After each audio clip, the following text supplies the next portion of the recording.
Hello and welcome to my review on the brand new 2024 11.5-foot Santa gift sack scene from Gemmy. This was sold both online and in stores through BJ's Wholesale Club with an original retail of $299.99. While BJ's is best known for selecting the top designs in the Gemmy showroom, they are also known for discounting them in the middle of the season. At the time of recording this, it had made its way down to $229.98 and remained there for a couple weeks before plummeting to a remarkable $50. Now, I was not lucky enough to snag one at that price point. However, because there are so many features to this, any price this retailed for was justifiable. To begin, there are 8 LED C7s located within, as well as 2 kaleidoscopic projections, mixed media material in multiple areas, and then of course we have 3 separate animated movements. They all have to do with the arms, as the Nutcracker, Teddy Bear, and Santa all wave their arms up and down, except the one holding the penguin, as he's not this guy. The beer, the child, and the foul ball. My goodness. It's 3 hands. Wow. Housing these special characteristics is one absolutely gigantic box with the dimensions listed for your much-needed benefit. Heading around to the back, we'll find even more to add to what's already a next-level Airblown with this daunting real-life comparison, and below that is the 2024 Gemmy Industries core. There's going to be a lot to cover in this review that's certainly been well established, so delaying no further, it's time to get this unboxed and somehow, some way, over to the yard.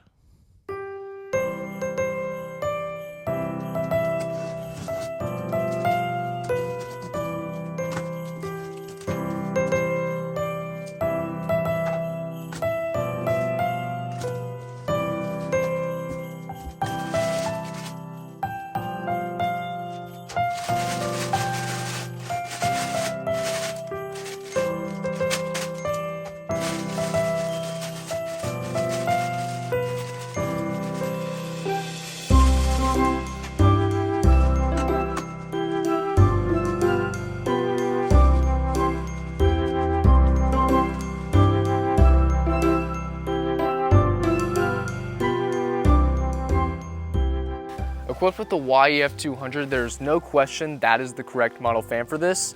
We've proven in the past that size alone will not grant the ideal blower, as that is a retailer's decision. However, because of the numerous animations this has, a YEF200 is likely the only fan that could support their weight. I should also let you know before moving on from the subject that the fan is located underneath Santa and not the gift sack part, but to now divulge into the stake pack and what you're provided with, you get 6 plastic stakes, 4 mini spiral stakes, 6 tethers, and finally 4 metal base stakes. Once you've swapped out those base stakes with a much more useful side staple, I then recommend inflating the inflatable prior to having anything staked, as this will allow you to make adjustments much easier when deciding on a location, and also making sure each character is in the proper position.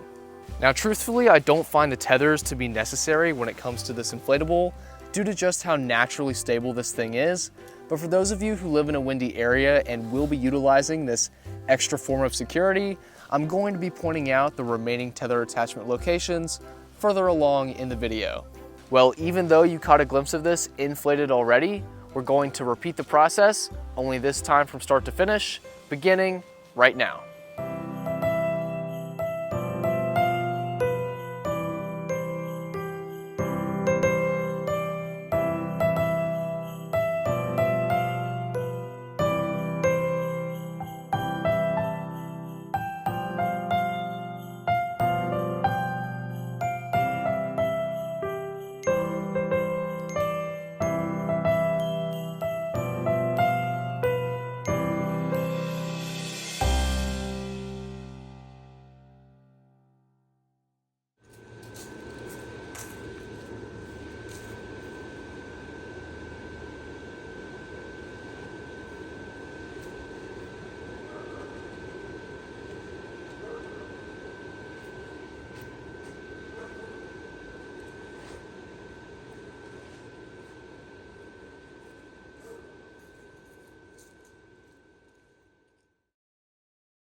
Taking roughly a minute and 40 seconds to inflate, I'll be honest, that's a little longer than I was anticipating, only because I didn't realize at first just how big this thing actually is. It's not enormous from the front, but when you take a look at its depth, it's understandable why even with Gemmy's most powerful fan, it doesn't blow up immediately. When it does reach its full air capacity, there are certain areas that you'll find inflate totally different from others, and it'll start with the bag itself, which gets to be super tight, feels nice and full, and then there are other parts of the design which have a smaller air opening inside, like the snow globe or the teddy bear for example, and inflate quite poorly. What's good is viewers wouldn't be able to guess something weren't as tight as it should be, because from a visual perspective, everything looks rather normal. It's only when you yourself begin feeling around and experimenting do you figure out what receives a lot of air and what does not. This inflatable is packed with so many details and characteristics, it does make it easier to overlook a flaw. However, as we've already proven, it's not without them, and before I go on to praise this for the incredible design it is, I'll address the few issues I have with it.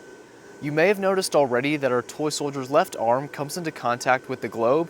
The degree to which it gets stuck will vary from model to model, although what remains constant across all Santa gift sacks is the proximity of the soldier to the globe, and in my opinion, each could have benefited from a little extra breathing room.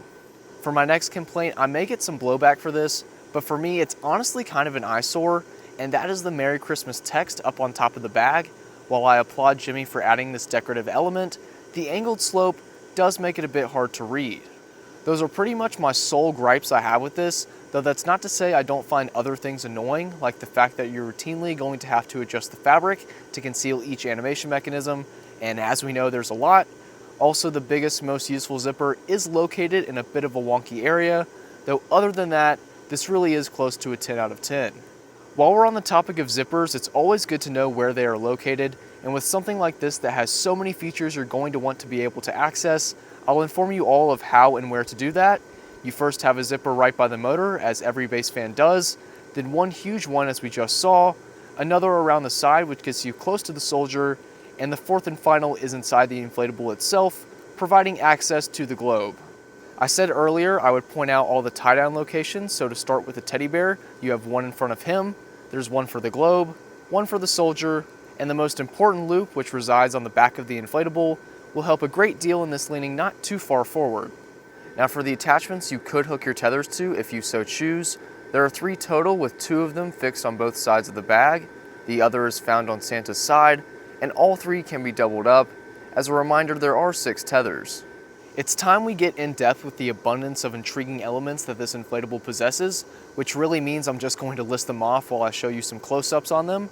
But there's of course the gorgeous fuzzy fabric covering our teddy bear, metallic gold epaulettes on the soldier, a metallic gold belt on Santa, snowflake decorations on the snow globe base, an interesting pattern used to create blank space in the opening of the bag, and there's definitely more, except we'd be here all day.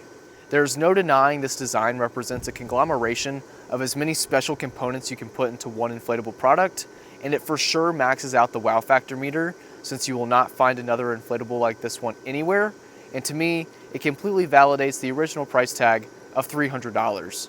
To recap, you get 3 animation movements, 2 kaleidoscopic projections, 8 LED C7s, multiple types of mixed media material, a prominent size of 11.5 feet wide by 8.3 feet tall, and due to my curiosity, I can also let you know it is 9.5 feet deep, and to everyone's pleasure, is all powered by Gemmy's most powerful motor, being the YEF 200.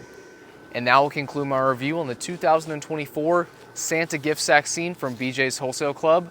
I really hope this ends up getting re-released next year, as it's genuinely like having a display all in one. Because there is so much going on, I'm of the opinion that it should probably be displayed by itself, unless of course you have a suggestion for something that could be paired with it, perhaps something in your collection that would look really good together, although likely this thing should be by itself in order to not jumble up the scene. I hate I was not able to do a review on this earlier in the season. I apologize for that. The display has been taking up a lot of my time, but hopefully I've equipped you with enough knowledge that you can make an informed buying decision, whether that's on eBay, Marketplace, maybe it'll be next year. If it hopefully comes back, we will see. Anyways, guys, thank you all so much for watching. Until next time, I'll see you later. Peace out. Bye.